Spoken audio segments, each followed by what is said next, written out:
How to allow camera permissions on Chrome. Hey everyone, welcome to the channel. This is Rose and I'm here to guide you on how to allow camera permissions on Chrome. Watch the video till the end, and without further ado, let's dive right into the video. First of all, launch settings on your device. Scroll down, tap Apps. Now tap App Management. Tap Search bar. Now type in Chrome. Open the App Info section of Chrome. Tap on Permissions option. From this section, we can see that camera options or permission has already been allowed. Suppose if it was denied, then it will be listed on this not allowed section.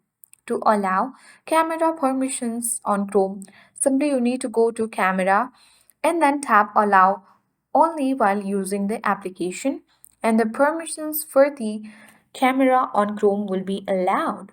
So that's it. I hope this guide was helpful. If it was, then do like, share, comment, and don't forget to subscribe. Thank you for watching and see you in the next video.